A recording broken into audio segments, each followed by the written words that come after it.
फातिमा रज़ी अल्लाह ताला अन्हा बयान करती हैं कि एक दफ़ा मैं घर में मौजूद थी। हज़रत अली भागे भागे आए और कहा कि फ़ातिमा चलो मेरे साथ। हज़रत फ़ातिमा रज़ी अल्लाह ताला अन्हा कहती हैं कि जब मैंने हज़रत अली रज़ी अल्लाह ताला अन्हु को परेशानी के आलम में देखा तो मैंने पूछा कि क्या हुआ, आप इतना क्यों परेशान हैं?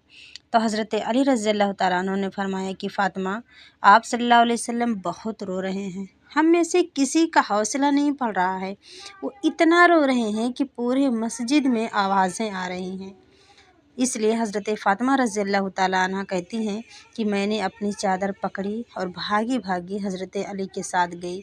जब फ़ातिमा रज़ी अल्लाह ताला अन्हा और हज़रत अली रज़ी अल्लाह ताला अन्हु आप सल्लल्लाहु अलैहि वसल्लम के हुजरे के पास पहुँचे तो हज़रत अली बाहर खड़े हो गए।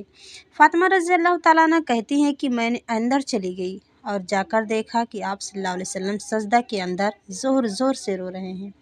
जब मैंने अपने बाबा के कंधे के ऊपर हाथ रखा तो उन्होंने कहा कि फ़ातिमा तुम आ गई हो।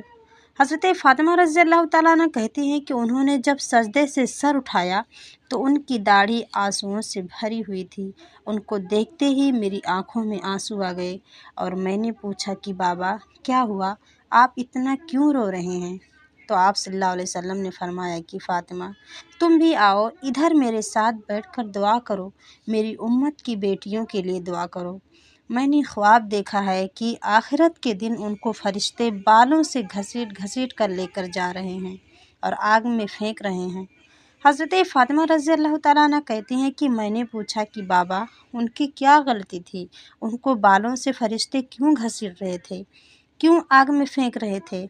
तो आप सल्लल्लाहु अलैहि वसल्लम ने फरमाया कि ये मेरी उम्मत की वो बेटियां थीं जो पर्दा नहीं करती थीं। उनके पतला लिबासों की वजह से, उनके पर्दा ना करने की वजह से फरिश्ते उनको आग में घसीट कर लेकर जा रहे हैं। अल्लाह रब्बुल इज़्ज़त से दुआ है कि अल्लाह ताला हम तमाम उम्मत मुस्लिमा को पर्दा करने की तौफ़ीक़ अता फ़रमाए, सीधे रास्ते पे चलने की तौफ़ीक़ अता फ़रमाए। आमीन। रब्बना तक़ब्बल मिन्ना इन्नका अंतस समीउल अलीम।